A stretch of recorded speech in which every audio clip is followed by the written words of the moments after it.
Good evening. It's nice to be back with you. And hopefully we have the budget for some air conditioning, because I'm sweating my balls off. First up, how many gay hookers does Paul Pelosi need? With some of the left saying the Pelosi's should do more to share their male gigolo access with the less fortunate gays. I don't think this is funny. Next, with the Israel-Iran ceasefire, many in the U.S. are wondering if the Jews will turn off the heat wave, or if they will be making it hotter to get Americans so irritated they will support bombing Iran again. My makeup's melting on air! Next, in a wild turn of events, Israel has a new risk and is screaming immediate action before they are attacked by the ghosts of the Iran war. Next, a look inside the diapers worn by the B-2 bomber pilots and Trump's plan to merchandise them. Next, now that Trump has said that Iran is 100% neutered, we learn about their 900 libs of enriched uranium for peace. Lastly, with the Supreme Court ruling against children's sex transitioning, here are the new ways you can help cultivate your child's inner demon. It's your daily dose of misinformation, pulled from a lightly hemorrhoided asshole. It's today's Run Your Mouth! People try and tell you what you gotta do. Don't you listen to them unless you think it's true. Follow your heart and your dreams. Follow your heart and your dreams.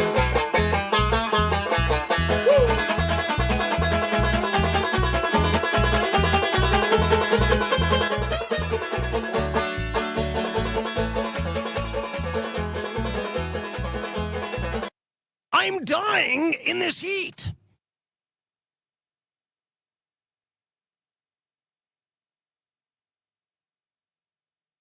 Don't tell anyone I'm secretly bald.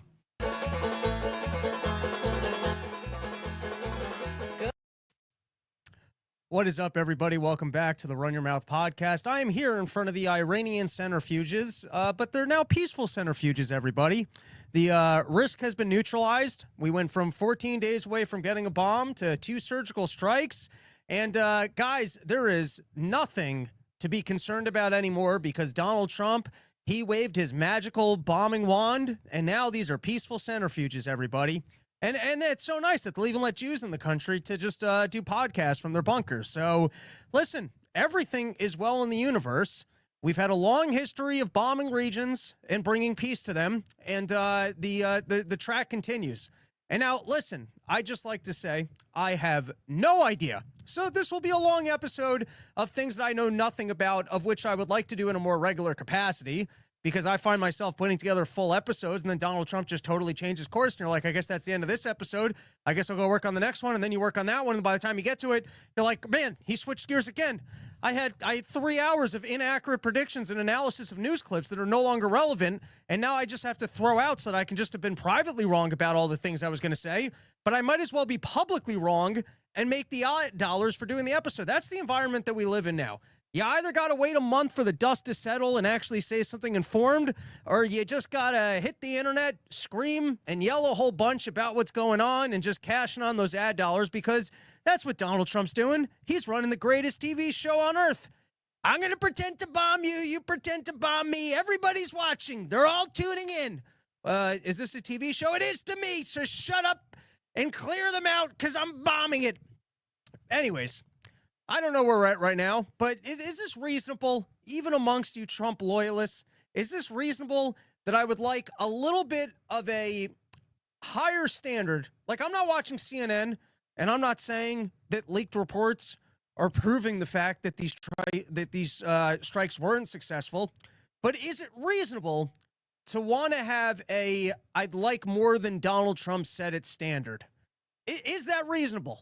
Is it reasonable to just go, hey, the fact that Donald Trump just said it doesn't mean that it's not true, but doesn't mean that I'm 100% going to go, well, then that's what happened because Trump said it. Is it reasonable just to ask for a little bit more insight and information than just, hey, that's what Trump said, so then that's the way it is? Anyways, we'll get into some breakdowns of the latest information about how successful the actual strikes on Iran were. If we can somehow figure out how they were 14 days away from getting a bomb, they still have all these materials on hand. Not sure about the centrifuges, but it does seem pretty clear that they have close to 900 pounds of enriched uranium, and that just a couple days ago, they were 14 days away from being madmen who would strike at anything. Then I guess they could still take that 900 pounds of enriched uranium, slap them onto one of their current bombs, and have a dirty bomb. But now that Donald Trump struck them, they know better. They know better. They don't want to get struck again by Donald Trump. He already showed them what they could do. All right, so before we get into everything, why not take a moment? Firstly, YoKratom.com, home of the $60 kilo.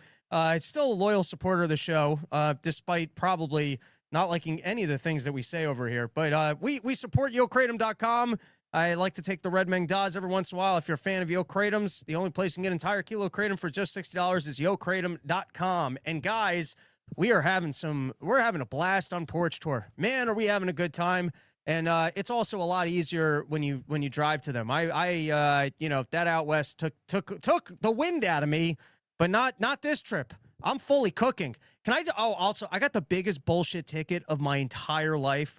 Listen, I'm an aggressive driver. I will cop to being an aggressive driver. And I was in upstate New York, which was nothing but empty and open roads with a 65 speed limit. And on a 65 speed limit with nothing but open roads, you think you can pretty safely be under 80 and not get a ticket. And man, were the cops out. Every 2 feet that I drove, there was another cop. Every 2 feet, another cop. You're like, man, these people are really out to get you. And so I'm really monitoring the speed limit and trying to keep it like under 75 because I can just see that they're out there and they're gunning for people.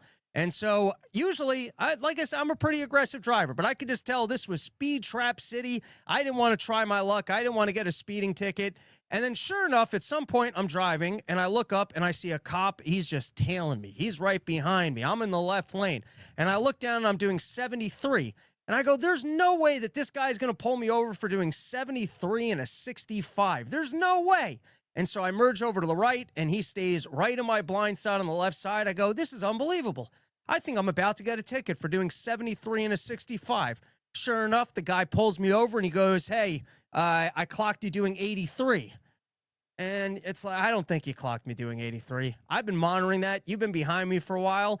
And now here's the biggest bullshit of the ticket. Not only do I not think he clocked me doing 83, the guy gave me a ticket, and I don't think this is legal.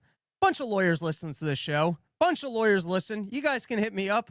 I can't imagine that this is legal. I got a ticket in which you can either plead not guilty or guilty, and it doesn't tell you what the penalty is until after you plead guilty. Is there any way that that's legal? That can't be legal. For all I know, in upstate New York, the crime for speeding 10 miles over the speed limit is 7 years in jail. And you think that you're just going to get a $200 fine, which is traditional, and then you plead guilty, and then all of a sudden you find out there's a warrant out for your arrest. Is there any way that that's legal, that they make you plead guilty to something, and they don't even tell you the range of what the fine and penalty could be for the crime that you committed? Anyways, I'll be fighting that ticket. I'll tell you that. I'll be fighting that ticket. I don't know that I'll be winning that ticket, but that's crazy. Just you have to plead guilty to then find out what you might be in trouble for. Well, that's why we wear the t-shirts and we yell on the internet. All right, and guys, with all that said, upcoming porches this weekend, Raleigh, North Carolina. Geez, I forgot the name of the next one. Hold on. And pleasantly surprised, Hampstead, North Carolina.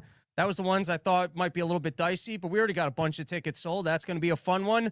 And then there's a free show in Myrtle Beach, sponsored by YoKratom.com and the Inlet Dispensary. So you can come out from that one. And then I'm going to be out in Oklahoma City back in, I think it was Granbury, Texas. And, we might have some barbecue going, some fireworks going for 4th of July. Hopefully I'll get to shoot some guns. Then I'm about to Shreveport, Louisiana. Everyone's giving me a hard time on the way that's pronounced. And then I'm back at the Secret Group in Houston, Texas. And there's a lot more porches coming your way. You can find them all at porchtour.com We're having a blast with it, and please come out, come hang out, come support the store. We got some good stuff going on. All right, let's take a couple comments, and then we can get more into what's going on with Iran. Start with Rachel White over here. Hey, Robbie, so glad I could catch you live. Loved having you here in Austin, friend. Austin is always a legendary show, and you can catch the episode I did with Rachel, which I think was about an episode back. John Popuk, what the fuck? It was a wig. We've been lied to.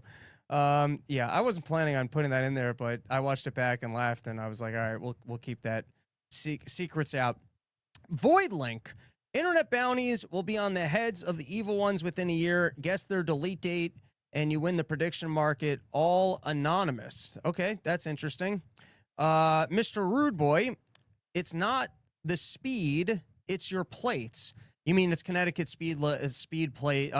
Sorry, it's Connecticut plates, and so they're out there because they have no money in upstate New York, and so all that they can do is get all the cops out there to make the state even less attractive to tourists, and try and ticket everybody that travels through there, so that they can, make a couple measlies of pennies for the police department at the expense of all the local residents who would probably like more travelers coming through there and having money to spend at the gas stations, buying lottery tickets, taking pisses, buying expensive seltzers, eating uncrustable sandwiches.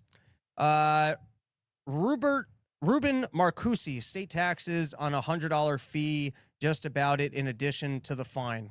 All right, let's take one more.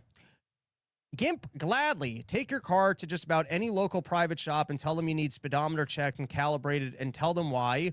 They will almost always give you documentation that it was off. That's interesting, except there was definitely times that, well, I'm not, okay. Search, Trump's Iran nuclear program has been completely and permanently aborted narrative to finally kill neocons decade-old. Iran is months away from getting nuclear weapons narrative. I think that's a somewhat fair take, and I will get into that later. But first is, for all those who are unable to attend, hold on one second. I forgot to do this. For all those who feel like I'm such a loser, I didn't get an invite to the wedding of Jeff Bezos. Here he is celebrating with a foam machine on his yacht. And just as an innocent bystander, I think you're using your money wrong. I mean, like Epstein, he used his money more wrong. But like, this looks like one of those things that for some reason, someone thought was a good idea. And then you're out there and you're like, how long do I have to pretend like this is fun for? Can you imagine getting invited to a Bezos party, and then they got some Jamaican guy running a foam machine at you, and you're like, shit, this is, we got to pretend like this is, you 12-year-olds would do this, and after 10 minutes be like, all right, I think that's enough of the foam. All right, we can actually get into some real news, but I thought that picture was hilarious when I saw it. How long you think the two of them are going to be married for? How good is that prenup?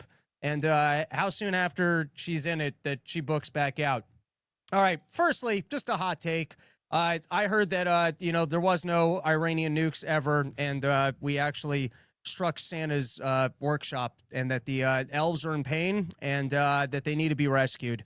I just think, amongst all the theories that it was called coordinated war theater from the very outset, I just want to put forward that I have it on good authority that Trump is actually against Christmas, and as his tariff plan is going to raise all the prices on gifts before Christmas, he's trying to take immediate action and let Santa know that he better boost production in time for the Christmas season. So before we get into all the bullshit from the mainstream media and everything that everyone else is trying to feed you about whether or not there was a very intense threat and maybe the super intense threat has now been neutralized, I'll be the one person to tell you that it's all a distraction. The North Pole never existed. Santa was always in Iran, and Santa's going to be driving up the prices because of the tariffs that Trump has done. And so now Trump's got to take immediate action to try and get the elves back in line to keep the production going to make sure that we have a good Christmas season. I just want to make sure that everyone actually has the real information amongst all the screwiness that you're going to see over the internet over the last couple days. I just want to make it clear that I'm on the record with what I know is actually happening, because I'm the only person with the real information, and everything that you hear from everybody else, that's just, they're throwing shit into fans and seeing what sticks, but not here. We do the actual research, and that's why this is the only place that you will get that informed storyline. But here is some of what we're hearing from everybody else. And like I said, I think my newest strategy is just to go live sooner or do more tweeting, because, by the time you confirm your wrong take, Trump has already moved on to the next storyline. Or, flip-flop between extreme bluster to walking back a position to chickening out to then re-upping his position. There's too much going on that if you try and put together an episode and you wait on it more than 24 hours, it's irrelevant. So we're going to have to figure out how to hit things a little bit quicker. Now, typically speaking, I try not to take... I see Donald Trump as making aggressive gambles, and he has Michael Scott moments where, I don't know if you guys ever saw it. It's a classic scene in The Office, but Michael Scott's sitting at some business meeting. He's singing the Baby Back Ribs song, and he closes some big deal. And if you ever watched The Office, he's making wrong decisions all the time. He's saying things that make no sense. It doesn't seem like he's got a handle on the operations. And then every once in a while, he pulls out a giant win that justifies his entire job. And so that's why I feel like you got to be a little bit reluctant when you aggressively criticize Trump, because he does have this Bugs Bunny-like thing about him that the more you criticize him and the more it looks like he was going to be absolutely wrong, sometimes he shows up with a win. And by the way, I'm not even saying that we have a win here. I'm mostly just saying that none of it makes any sense. But I'm just saying that, typically speaking, I try not to make aggressive statements of Trump being wrong, because you just never know when he's going to pull out a victory.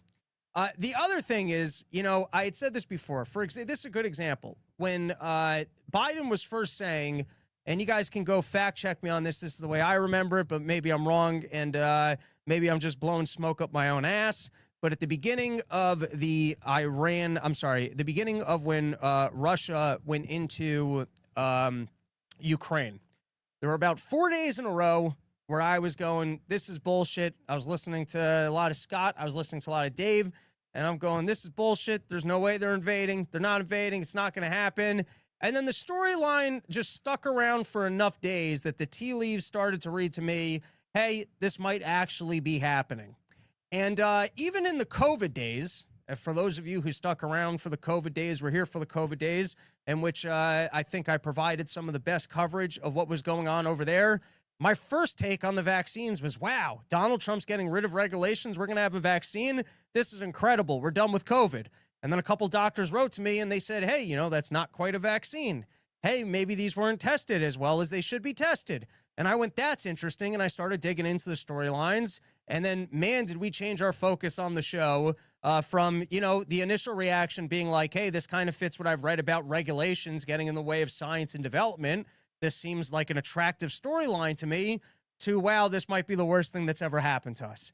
And so sometimes it takes a couple days to actually sift through what's going on, but I'm over here trying to figure out if tariffs are a good idea, that all of a sudden we jump to Iran war, and then you jump to these things. So like I said, I think the moral of the story is that you got to hit everything just immediately and just go with the flow of being wrong while it's happening in real time.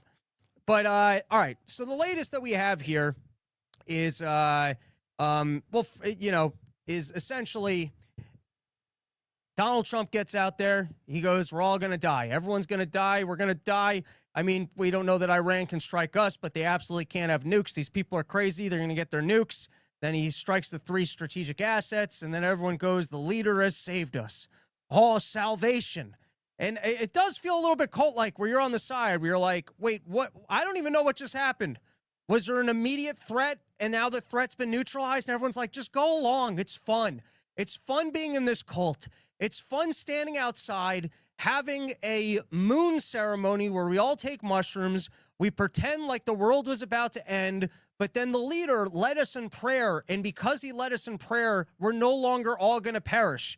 And then you're just like, well, can I just have an explanation on what the extent of the risk was and how the prayer kept us from just not existing anymore?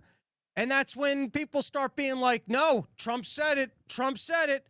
And that's what I was joking about before. That at times it almost seems like he's just going for the greatest ratings of all time. He just sees that these things are storylines and he goes with it.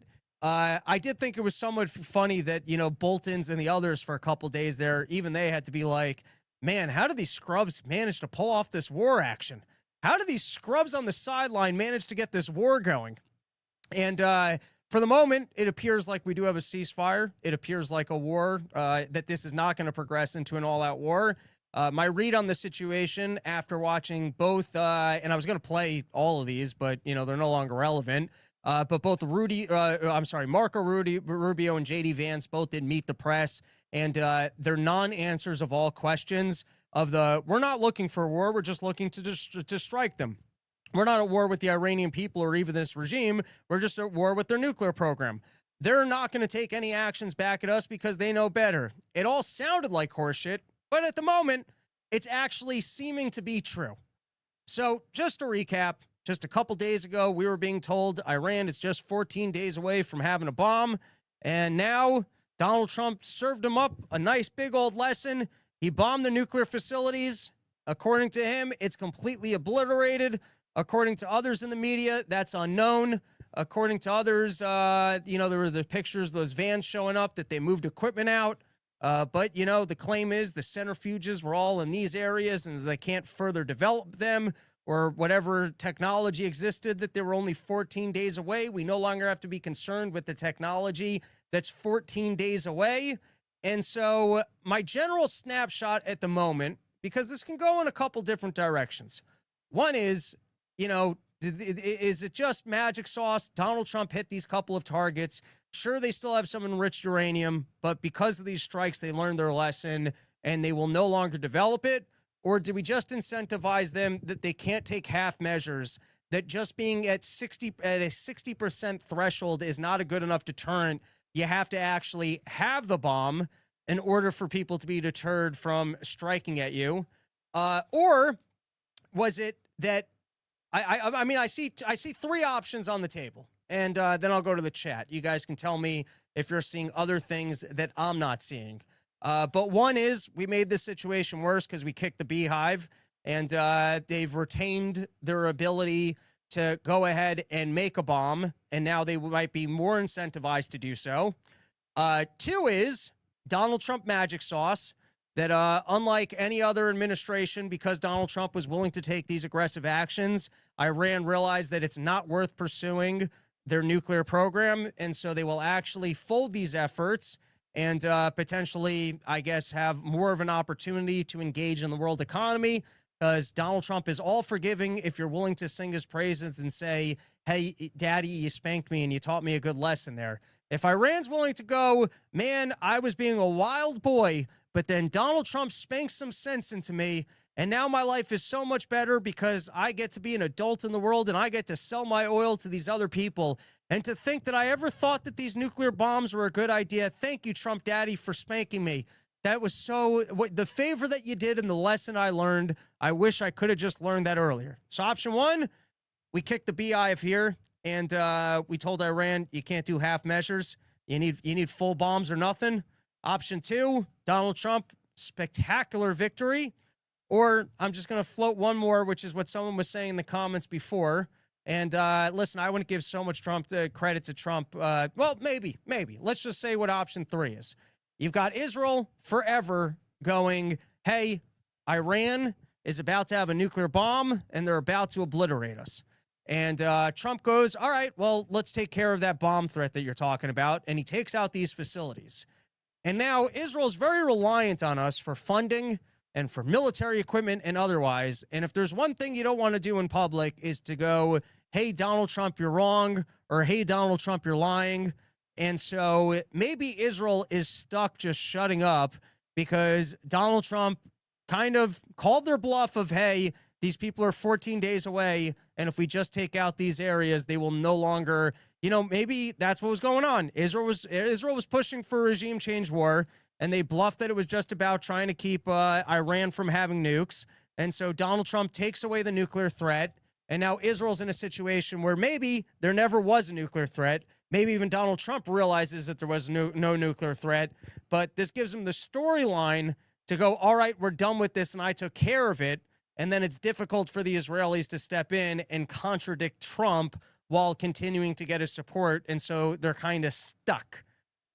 Now, other options are the ceasefire just goes away. One of the two sides breaks it. Either the Israelis, who are pushing for regime change and they're not satisfied with what happened, or Iran turns around and they start making the crazy statements of, hey, we still have all the equipment that we ever had. And I don't know why they'd want to provoke Trump like this. It would probably come more from the Israelis of, we thought we had finished the job, but this is the closest we've ever been. And now we just need to do a little bit more and we can actually finish the job. So listen, a couple options on the table, and we will see where we go from here. But let's do a breakdown of where we're at now on whether or not Donald Trump has completely gotten rid of the Iranian nuclear threat. Now, listen, I've read a lot of these people who say Iran was just going for deterrence and, they weren't looking to build bombs and so that there was never a threat. So maybe we're back in the exact same place. But if you're going to go with regime talking point A of 14 days away from having a bomb and they want a bomb, and then talking point 2 that we have now completely obliterated their ability to do so, that I don't believe the story. I believe that one of those two things have to be false. And like I said, I could be very wrong on this, but let's break down some of the most recent statements from the Trump administration on why they think that they've managed to completely obliterate the threat, even though I think everyone at least agrees that there's 900 pounds of enriched uranium out there. I guess the argument is about what the breakout period now would be with all of the uranium that they have stored. All right, let's take a second and thank sheathunderwear.com, the loyal underwear sponsor of the Run Your Mouth podcast. It is the hot, spicy, sweaty months, and you don't want to be out there with those thighs just rubbing and greasing together, creating that little rug burn between your legs where you're walking around and every step you take stings like you got diarrhea up your asshole. You don't want that feeling between your legs. You don't want that diarrhea sting in between your thighs. You know what you got to do? You got to go to sheathunderwear.com. I recommend the long ones that go just above the knee. I promise you the most comfortable underwear you'll ever wear, and they hold up. People in the comments, they'll tell you, I still have my original pairs. People that have bought them, they still have their original pairs. The fabric doesn't break. It doesn't get holes. You're going to have these for a long time, and use promo code RYM. You're going to get yourself 20% off. The greatest underwear that's ever graced the balls of man. All right, let's take a couple of comments, and then we can play some of the recent footage for a little bit of a breakdown. Runaway Slav, of course the Jew would break the ceasefire. Can always rely on Slav to blame the Jews for something. John Popick, Bezos' wife will have so much plastic surgery in 5 years, she'll basically look like a different woman. And so Bezos will be able to stay with her. Just out, it's not the Jays' fault. They thought Trump said ceasefire. All right. Mr. Rudeby, is that Verdansk? I don't know. John Winshower, New York City mayor winner is going to be a communist somehow, in some way. New York City finds a way to get worse. It's impressive. Porch in Southwest Florida? I don't know that I'm adding too many more porches, but you can shoot me an email, robsnewsroom@gmail.com. I definitely felt like the last time I was out in Florida, there was more gigs that I could be doing in Florida. Feels like I could just be circling Florida. It's like endless towns an hour away from each other with people that just want to stay in their towns. So shoot me an email, robsnewsroom@gmail.com. I do still have a couple of porches I got to get up. And, it's like every time I'm out there, I'm like, man, I think I got to slow down on porches. Then I'm home for 2 days. I'm like, I got to go do some more porches. John Popick, I still don't see how people gobble up this Iran propaganda. They've warned us anytime they've done a retaliatory strike. Doesn't sound like they're bloodthirsty savages our government makes them out to be. All right, last comment. Certs, Iran should just nod the narrative and keep its enrichment sites hidden next time. Maybe take a defensive pact onto the partnership with Russia, though there is argument for absolute deterrence. All right, so let's watch some of the recent clips. And I'd like to start with this one because I do see a bit of a contradiction because of saying nobody knows what actually happened until we get boots on the ground, until people can actually look at the inspection and inspect the sites. We don't actually know what got destroyed underground. But on the same note, nobody knows. And so therefore, the people that are telling you that it's not completely destroyed, they can't possibly know that because nobody can know that information. But the president knows, so let's defer to what the president says. Now, clearly CNN is wrong because they can't possibly know because nobody can know. But amidst nobody knowing, Donald Trump doesn't fall into the category of nobody. And now maybe you could say because he's president and he's got better intelligence, but it does feel more of the just, hey, if it's coming from Donald Trump, it must be true. Let's roll the clip. Our next guests both served under President Trump during his first term. Let's bring in former ambassador to Israel, David Friedman, and former Deputy National Security Advisor, KT McFarland. Ambassador, first to this report out of this network saying that the military strikes on Iran's nuclear facilities did not destroy the core components and likely only set it back months. This is, as Caroline Levitt says, an anonymous low-level loser in the intelligence community who is flat out wrong. And even J.D. Vance, the vice president, said yesterday they have 60% enriched uranium, but they don't have the ability to enrich it to 90%. And further, they don't have the ability to convert that to a nuclear weapon. That is mission success. That is the obliteration of their nuclear program. And the head of the IAEA agreed with him wholeheartedly. Where is this leak coming from? Why are they doing it? I like this guy. He's like younger Rodney Dangerfield. Well, thanks for having me. It seems pretty obvious. I mean, these are low-level anonymous sources going to the most anti-Trump network and saying, hey, don't take a victory lap. You really didn't accomplish much. It's completely ridiculous. First of all, nobody's jumped into the 300-foot hole, at the bottom of Fordo to see what's still there. So anybody who claims something about that is making it up. So wouldn't that mean Trump's also making it up? If the argument here is that CNN doesn't know because nobody can know because no one's been down there and no one's actually validated it, then how does anybody know? How does that then become an argument? Well, Trump knows and the administration knows, but really nobody. Isn't that contradictory? If you're saying nobody's gone in there and actually can tell you and nobody knows, then wouldn't that mean when Donald Trump makes a definitive statement of that it's been obliterated, that statement's not, it could turn out to be true. It could turn out that it was completely obliterated. But when he says it as a definitive, I mean, just based off of what you're saying, wouldn't you need to criticize Trump as that not being true? Look, Iran is the size of Alaska.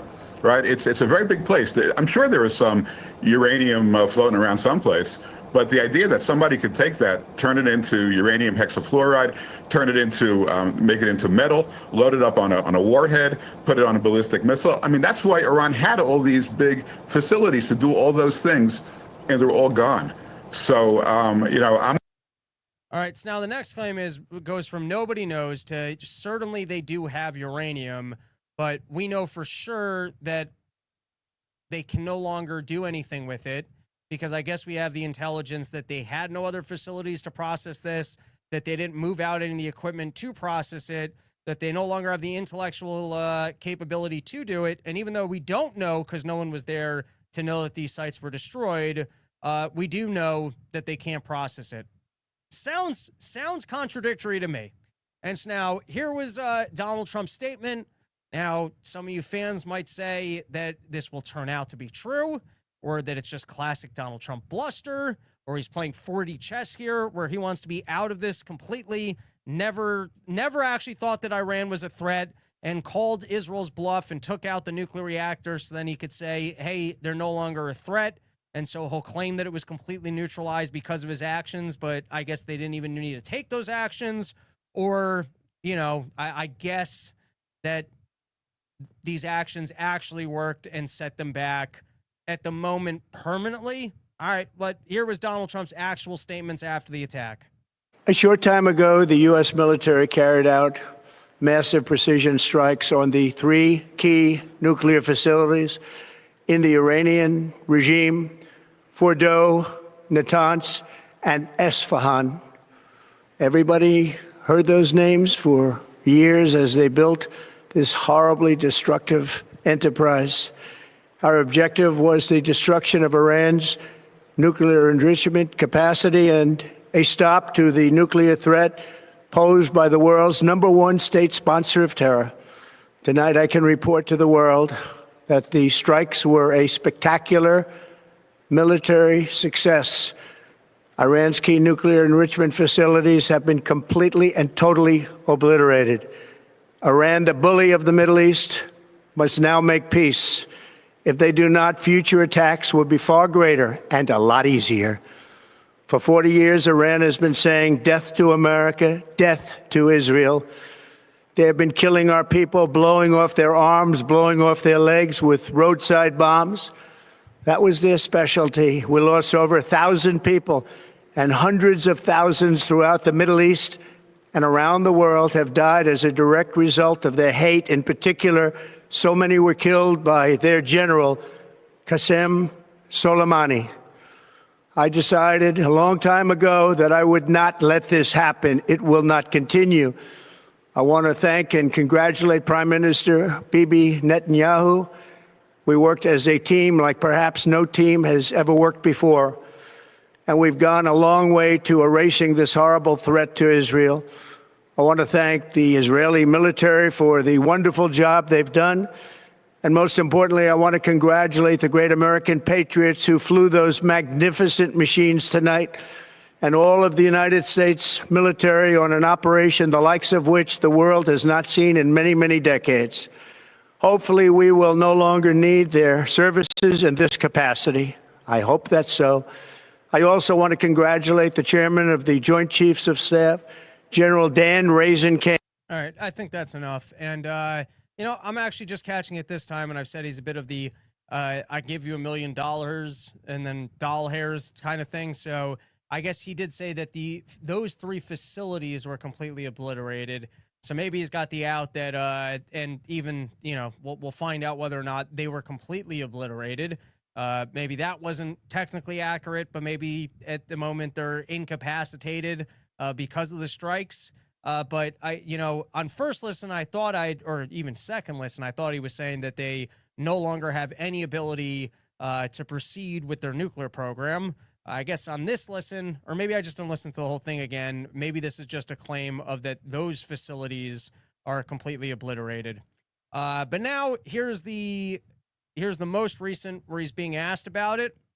And let's hear what he says here, because at least to me, it sounds a little bit less absolute of there being a complete obliteration and a similar line of reasoning as what we just saw from the Rodney Dangerfield character of that CNN or that intelligence report couldn't know because no one knows for sure. And then maybe a little bit of reasoning why he believes it to be. But to me, this already sounds like a little bit of a walk back from total obliteration, but maybe that's my Trump derangement syndrome and I'm just reading it in. Let's give it a watch. What was your question? What is your response to the Iranian foreign minister continuing to say Iran will enrich uranium and pursue nuclear weapons? Well, I don't know if they've said that, but I'll tell you, the last thing they want to do is enrich anything right now. They want to recover. And we won't let that happen, number one. Militarily, we won't. I think we'll end up having somewhat of a relationship with Iran. I see it. Look, I've had a relationship over the last 4 days. They agreed to the ceasefire. And it was a very equal agreement. So I guess he's acknowledging that they could continue, maybe, and if they do, you know, it's a little bit of a threat that we'll go fight them and bomb them again. But it doesn't sound like, hey, they absolutely don't have the capacity to enrich anymore because of the strikes that we did. But, you know, maybe I'm reading too much into it. Let's continue. They both said that's enough. They both said it. But no, they won't do that. The last thing they want to do, Katie, is enrich. They're not looking to They're not. Can you imagine after all of that, they're going to say, "Oh, let's go and do a bomb." There could be a day in the future, and then somebody else taking our place will be saying, "Don't do it," and maybe they won't do it as well. I don't know, but they're not going to have a bomb, and they're not going to enrich. And we believe all of the stuff is down there. We don't think they had nearly the time, because to get that out is a very difficult thing. It's not like moving a package or taking this carpet up and moving it. It's very difficult. It's very dangerous to do. We believe it's all down there. We had a tremendous victory, a tremendous hit, and because of that, I don't think they would have been down there, because they knew we were coming. When they know we're coming, they're not going to be down in that 30-story. That one's also a little bit interesting because there was a bit of a conspiracy going online that it was coordinated and that Trump had let them know that this was happening, and that's why it went as well as it did. And I don't know if that was a little bit of a slip, nor am I saying that conspiracy is right. But Donald Trump did just say that they knew that we were coming, and it's the idea that they would have been down there trying to salvage the equipment while we were coming. Also, not sharing any of the intelligence on the fact that these are definitely the only facilities that had this equipment, or I don't know the process of enriching uranium or how easy it is to take from the 60% to the 90% threshold. From what I've seen, the 60 to 90% is a lot easier than the 3 to 60. The 3 to 60 is the more difficult part of the job. But seemingly Donald Trump is of the belief that all the equipment that could have, once again, it doesn't speak to dirty bombs or ability to do other bombs with the materials that they already have. But I guess specifically on hey, they're crazy and they want to get a nuclear warhead, Donald Trump is of the belief that all the equipment was down there and that it was destroyed. All right, let's continue. Is underground. So, no, I think it was just a tremendous victory for everybody, including Iran. Look, they've got a country, and they've got oil, and they're very smart people, and they can come back. Israel got hit very hard, especially the last couple of days. Israel was hit really hard. Those ballistic missiles, boy, they took out a lot of buildings, and they've been great. Bibi Netanyahu should be very proud of himself, and they've really been great. But they're not going to be building bombs for a long time. Mr. President, what's your reaction to the intelligence reports saying that the Iranian nuclear sites were only partially devastated, not entirely? Yeah, well, they said it was actually, the report said it could have been they don't know. I mean, they did a report. I could have Pete talk to it because his department did the report. They really don't know. I think Israel's going to be telling us very soon. So then how did you know that it was 100% obliterated? If you're saying that report didn't know and we're waiting on a report from Israel, once again, we don't rely on Israel's intelligence when we make these decisions. But then how do you know? When you made the statement of 100% obliterated or whatever the language was in that last video, if you're now saying, hey, how can they know based off this report? Nobody knows and we're looking to validate it. So was the previous statement of 100% that these sites were destroyed not true? Because Bibi is going to have people involved in that whole situation. We hear it was obliteration. It was a virtual obliteration. When you take a look at the ground above, don't forget the flame is all underground. But everything above, if you look at the before and the after picture, everything above is burned black. The trees, everything. There's one building, but that's a building that sunk substantially into the granite, so that the fire goes right over it. I believe it was total obliteration. I believe they didn't have a chance to get anything out because we acted fast. If it would have taken 2 weeks, maybe, but it's very hard to remove that kind of material. Very hard and very dangerous for them to remove it. Plus, they knew we were coming. And if they know we're coming, they're not going to be down there. There aren't too many people that are going to be down there. Pete, do you have something to say about that? Well, Mr. President, when you talk to the people... I'm going to stop there. Psychopaths just want to bomb, but not willing to risk their own lives to salvage their equipment. Now, this, at least I thought, gave a little bit more reasoning. I thought that, like I said, I think it's reasonable to want a little bit more than what Donald Trump's believes standard. I think it's okay to go, well, can we have a little bit more of the information, the insights? And Witkoff was on Fox News, and I think at least he gave a little bit more of the picture of why they believe that it was completely destroyed. at least more than what Donald Trump was saying there. And so here's a little bit more of what I would say is the intelligence that the administration's working off of when they say that these sites were completely destroyed. Once again, it is only speaking to those sites, and I would think you'd want further clarification on if there were other locations or what the capacity to bring for 60% uranium to 90% and whether or not they can continue to do so. But let's give this a watch. At what was actually accomplished on the ground, and I underlined early, but it was leaked. Somebody decided to leak this from the DIA, and it's being used in the media, and it's all over today, that, Trump said it was obliterated, but it's not obliterated. It's set back months, but it's not over from Iran's nuclear program's perspective. Your reaction to that, and I assume you know what we're talking about with this leaked intel report. Well, it goes without saying that leaking that type of information, whatever the information, whatever side it comes out on, is outrageous. It's treasonous. So it ought to be investigated, and whoever did it, whoever's responsible for it, should be held accountable. It could hurt lives in the future. Leaking is a completely unacceptable thing. But let me give you, because I've read all the damage assessment reports from not just our government, but from other governments. And I'm not going to get into anything that's top secret, but let me tell you for sure what happened here. There are three distinct facilities in Iran that we were concerned with. Isfahan, which is a conversion facility. You cannot weaponize unless you have what's called the conversion process at the beginning of enrichment, and then a conversion process to metallicize the material at the end of enrichment. That conversion facility, which as far as we know is the only facility in Iran that can do this, was completely destroyed at Isfahan. It's above ground. It was hit with a 30,000-pound bunker buster, and it could not survive that hit. So they have no conversion opportunity, and that means they cannot weaponize, even if they've enriched to 90%.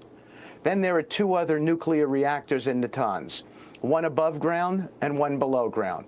The below ground one we know we eviscerated, and the above ground one, which had been hit by the Israelis and had been substantially damaged, we put another bomb on top of it just to make sure that it was eviscerated, and we know for a fact it was.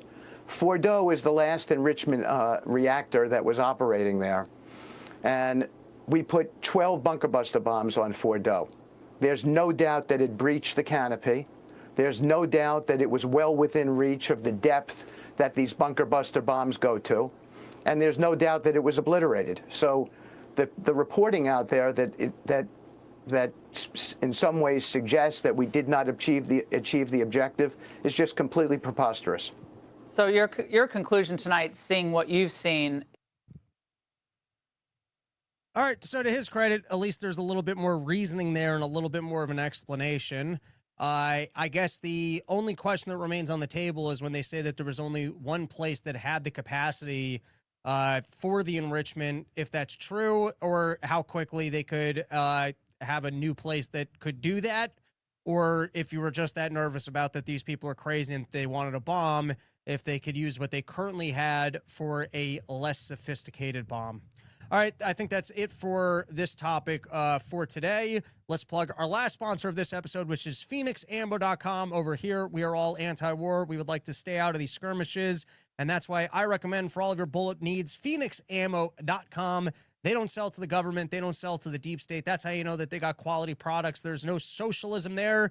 There's no jacking up the prices because the government's going to buy it at whatever price anyways. No, they actually need to make a valuable product that you guys want to use, that are quality bullets at good prices. And so for all of my libertarians fans out there, that you got your big old cases with all of your legal guns in your legal areas that you're allowed to own, and you guys like going to the ranges, you like practicing, you like hunting, you like whatever it is that you like doing with your guns that are legal and safe and blah, blah, blah, blah, blah. You can go to FenixAmmo.com and load up on all of your needs. This was from the New York Post, which I typically find is more in line with the Donald Trump regime. But there was a report of inside Pickaxe Mountain, Iran's secret underground fortress that may be stashing uranium stockpiles. It is estimated there's 900 pounds of enriched uraniums out there. And so they were reporting on this other mountain that they think it might be stashed at. But I guess the intelligence at the moment is that they don't have any of the tools for now being within a time period that we have to worry about them having a bomb.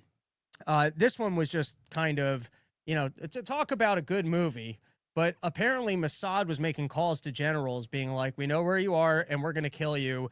And you've got 12 hours to escape. It was like that movie with what's his name when he was in the phone booth and he gets the call from the sniper and then he's got to stay in the phone booth. And I think they were trying to get these generals to turn on the regime and give up information, or maybe just absolutely toying with them.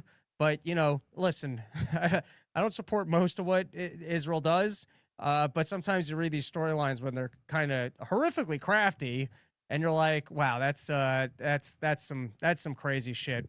Hey, dance for me. We're at war. You're going to dance for me. Now, here was just a truth statement from Donald Trump. Israel is not going to attack Iran. All planes will turn around and head home while doing a friendly plane wave to Iran. Nobody will hurt. The ceasefire is in effect. Thank you for your attention to this matter. Donald Trump, President of the United States. I love the Donald Trump like Jedi talk where you might remember that if you're a total nerd from the bad Star Wars movies. But in Star Wars Episode 1, when he goes like, you will give me the racer. And he's like, your Jedi tricks don't work on me. But I like when Donald Trump just waves the hand. He's like, you're going to listen to exactly what I'm telling you. In this case, I guess they did for now. Here are the pictures making the lines of the trucks going to the facility, in which some people were pointing to as proof that uranium, at least, had been moved. Of course, maybe that was a deke out of them just trying to suggest that they had moved the materials. But, what do I know? And then I didn't watch a lot of news this past week. But the couple times I tuned in, I did like the flashing image. It just brought me back to when I was a kid and the Iraq war was happening and you're looking at all the fancy equipment and they're just sending you the subliminal messaging of let's use the toys. We've got the nice toys. Why don't we use the nice toys? Look at all these things we've already paid for and the fireworks show that we could be having.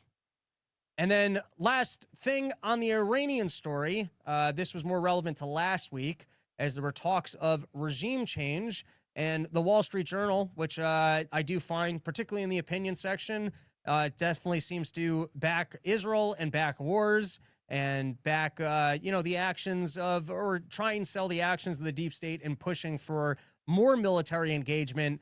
This was not an opinion piece. I believe that this was in the in just the front section.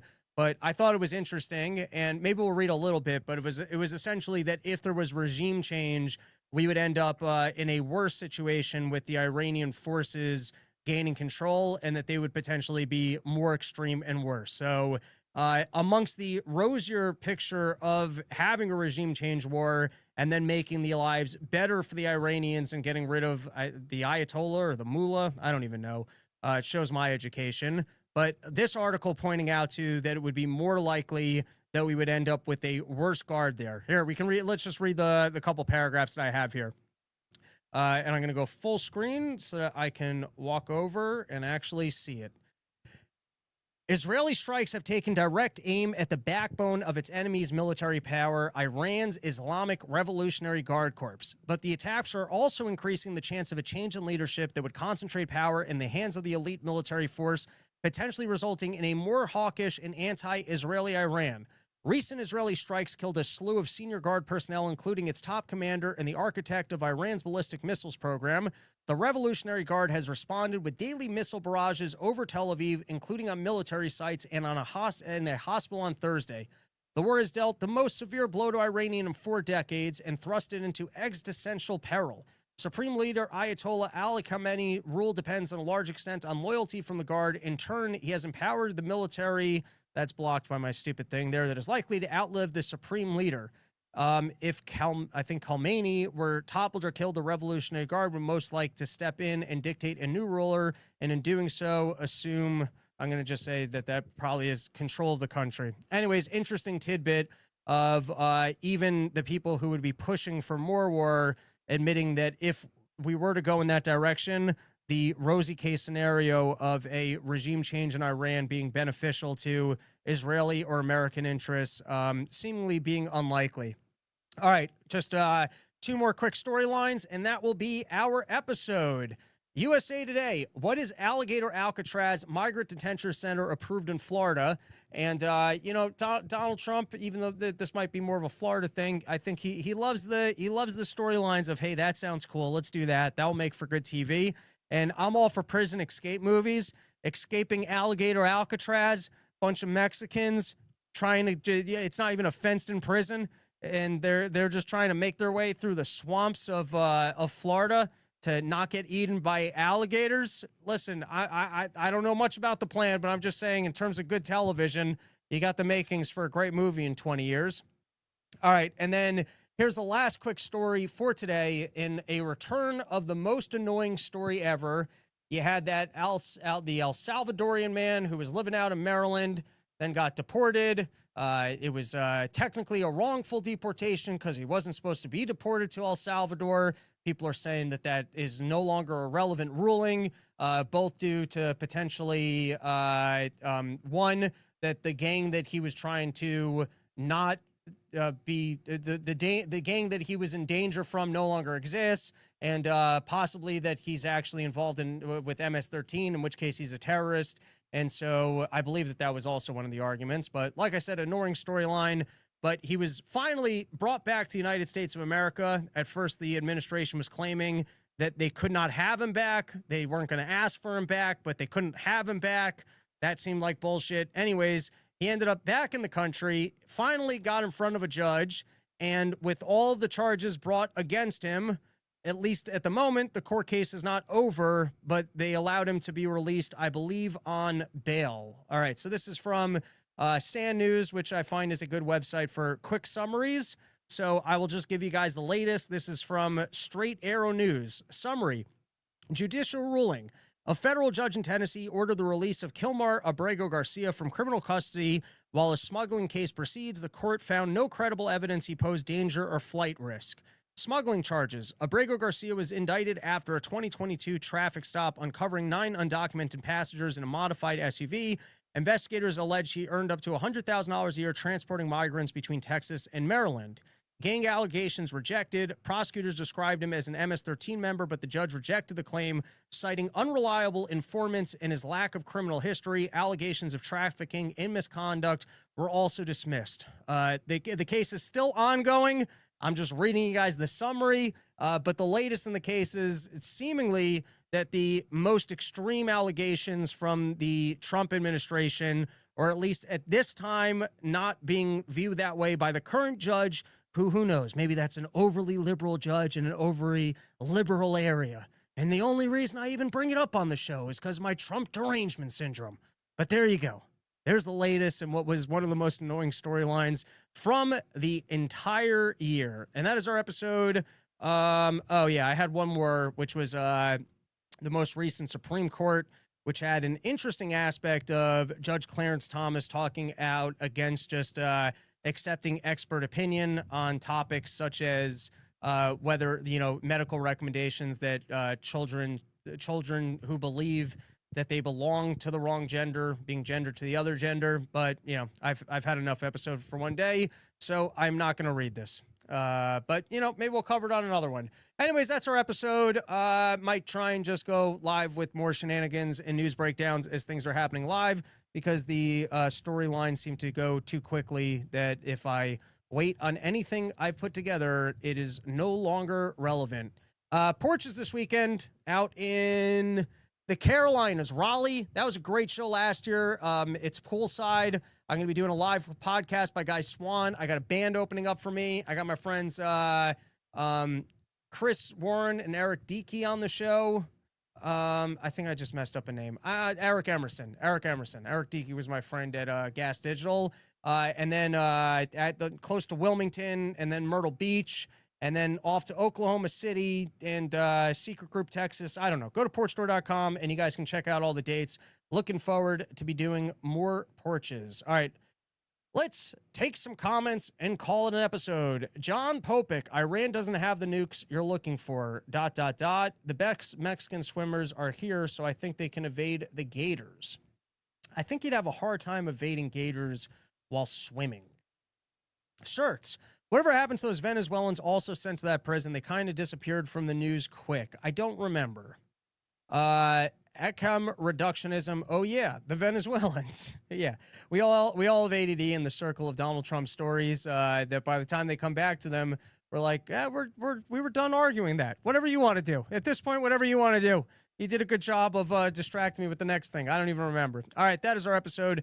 Thank you for hanging out. Back maybe over the weekend with another one. I don't really. Oh no, definitely this weekend there'll be another one because I'm going to be doing a live podcast with Guy Swan, which will probably be more based in some of the recent economic news, and then another one next week at some point.